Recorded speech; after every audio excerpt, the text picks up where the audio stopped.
Google Pay is good for a lot more than just making purchases in stores with your phone. You can use it to send and receive money between friends and contacts like PayPal and Venmo, withdraw cash from ATMs, track your spending across your bank accounts, and even use it as your bus pass.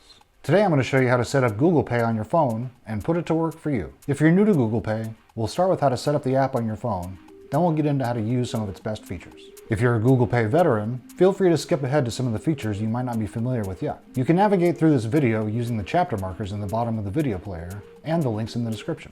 Got it? Okay, let's get you ready to leave your credit cards at home.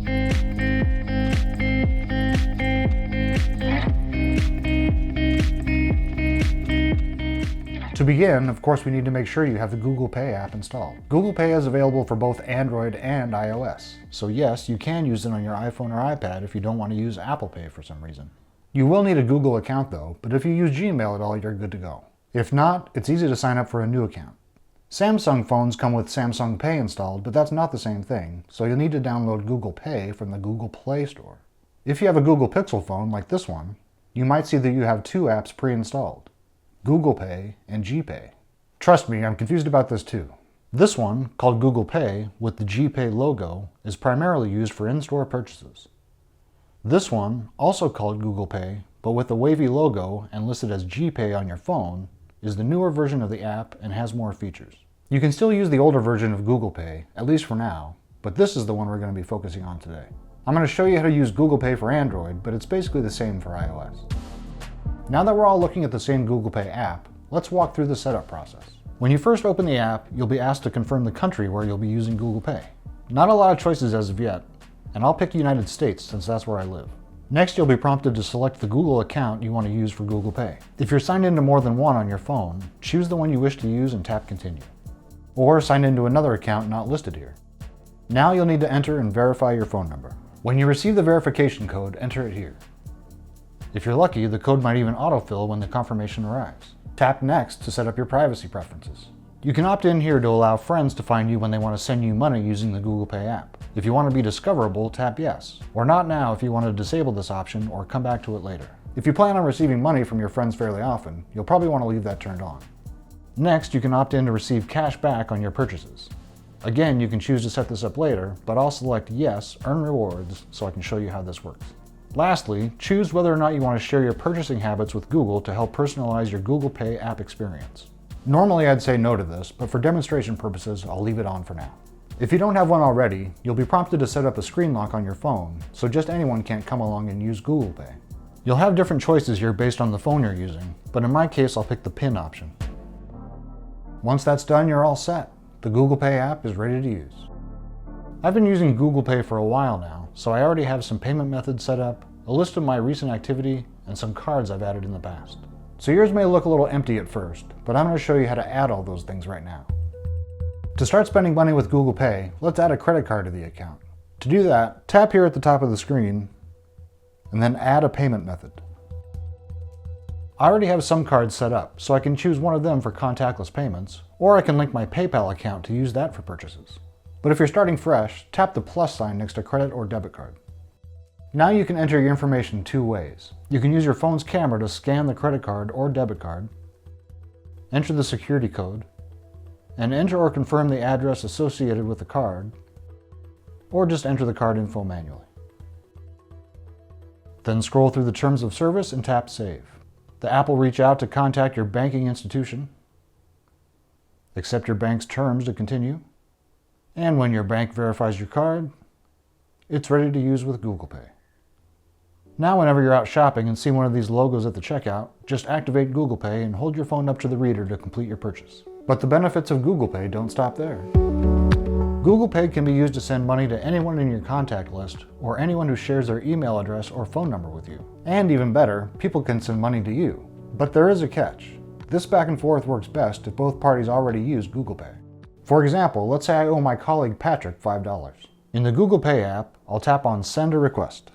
Search for Patrick's contact info and select it. On this screen, since I'm sending him money, I'll tap Pay. Enter the amount. You can enter a note to remind the person why you're sending the money, and tap the check mark to continue. At the bottom of the next screen, you can choose which payment method you want to use for this transaction. There's also the option to choose a fun animation to go along with your payment if you like. When you're ready to send it, tap the Pay button at the bottom and the money is on its way. Since I know Patrick uses Google Pay, he'll be able to accept that payment in his Google Pay app. That also means that besides me sending him money, I also have the option to request money from him with this button right here. If he owed me $5, I would enter the amount and a note here. And then send the request. No cute little animations here though. So now here's where the catch comes in. If I choose another contact from my list, I can tell they don't use Google Pay because I only get the option to pay them. I can't request money from them. I also get this notification that this is the first transaction between Lexi and I, and to verify that this is indeed the person I'm trying to send money to. When I press pay, Lexi will get a notification that I have tried to send her money, and she'll be prompted to download the app and set up Google Pay. I don't know about you, but if I got a notification like that, I doubt I'd want to set up a new app just to get the payment. I'd probably ask them to figure out another way to do it. So unless your family or friend group is already committed to using Google Pay, I'm not sure how useful it's going to be for exchanging money between one another. But even if that's the case, there are other reasons why you still might want to use Google Pay. Wouldn't it be nice to get paid for making purchases with Google Pay? Well, it turns out you can.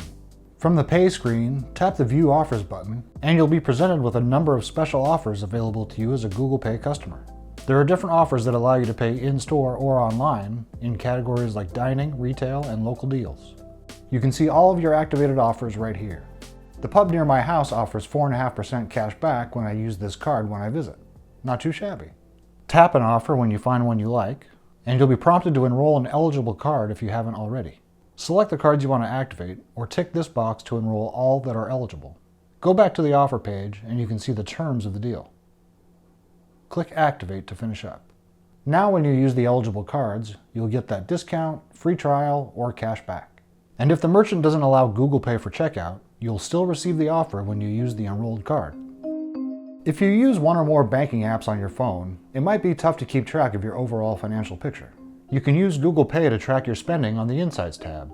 I have my Bank of America accounts linked to the app, so I can see my current balances for checking and savings, a notification of a large transaction that looks out of the ordinary, how much I've spent this week, and spending organized by which businesses I've been patronizing.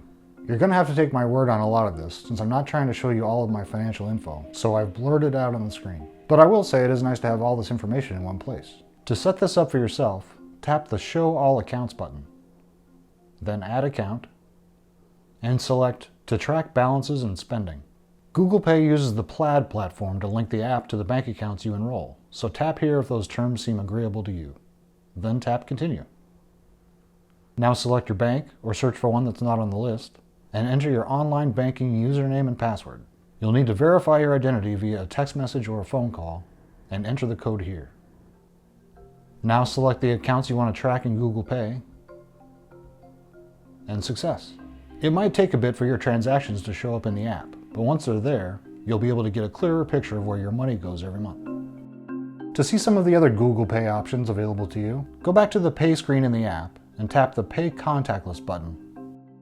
Scroll down to the bottom and look for the Add a Card button. We've already covered debit and credit cards, but you also have the option to add retailer loyalty cards, gift cards, and transit cards. Under loyalty cards, you can add rewards cards from things like supermarkets, airlines, gas stations, and more. Just find the card you're looking for, scan the barcode on the physical card, or enter the membership number manually. Same with gift cards. Rather than needing to keep the physical card with you, just enter the card info into the app and use it to make your purchases. Tap on the transit card option and you can look for the transit agency in your area or search for the city you're in. You can then add a transit card or pass that you already have or purchase a new one, and then use your phone to pay your fare when boarding the bus or entering the platform. This seems like it would be especially useful when traveling to new cities where you want to take advantage of public transit. And speaking of transportation, many popular rideshare apps like Uber and Lyft let you set Google Pay as your payment option.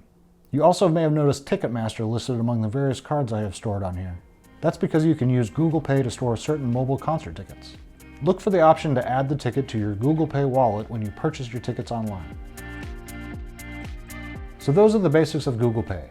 While it's maybe not the most convenient option for sharing money with friends and family, it still offers a lot of functionality and is a great option for reducing the number of cards you have to carry around in your wallet. Let me know in the comments if you think Google Pay is the right fit for you, or if you prefer something else like Venmo, PayPal, or even Apple Pay. Thanks for watching, and I'll see you next time.